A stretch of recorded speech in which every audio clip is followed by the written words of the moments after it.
The 120 square kilometers of land and water that make up Guantanamo Bay have been the source of much controversy.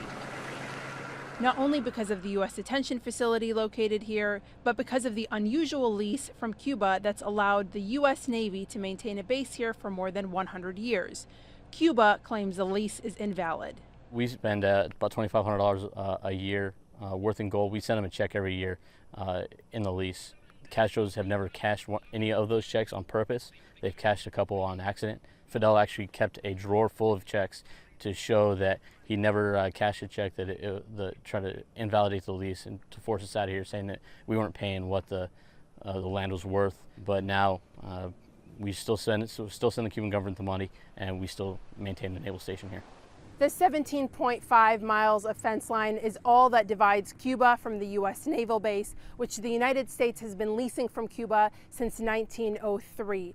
This gate behind me used to open regularly for commuters that were coming in from Cuba to work on the U.S. naval base. However, the last of those commuters retired in 2012. Recently, it's only been used for meetings between the U.S. Naval Station and the Cuban Frontier Brigade.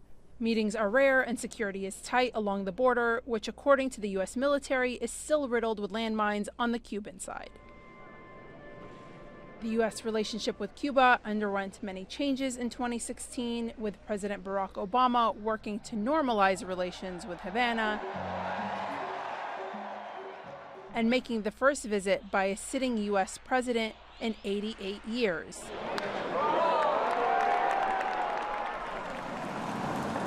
Longtime Cuban leader Fidel Castro was always very vocal about his opposition to the U.S. naval base, a sentiment his successor, brother Raul, shares.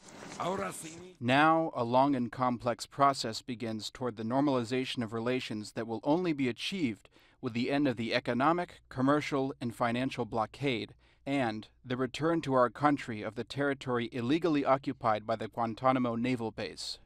On the U.S. side, life on base looks similar to any small town in America. Neighborhoods, schools, and even a McDonald's sit along the main road. With the passing of Fidel Castro and the election of Donald Trump, it's unclear what direction U.S.-Cuban relations will take. Analysts from both countries know Trump could reverse much of the progress made by Obama. The election of Trump caused great uncertainty in policies. I'm worried that he may be influenced by his aides and staff, because many officials nominated by Trump are anti-Cuba officials. While President-elect Trump has vowed to keep the Guantanamo prison open, he suggested that maybe the terms of the lease be revisited. Maybe in our deal with Cuba, we get them to take it over and and reimburse us because we're probably paying rent.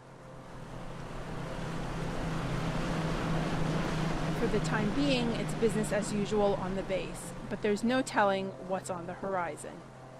Yasmin El-Amiri, CGTN, Guantanamo Bay, Cuba.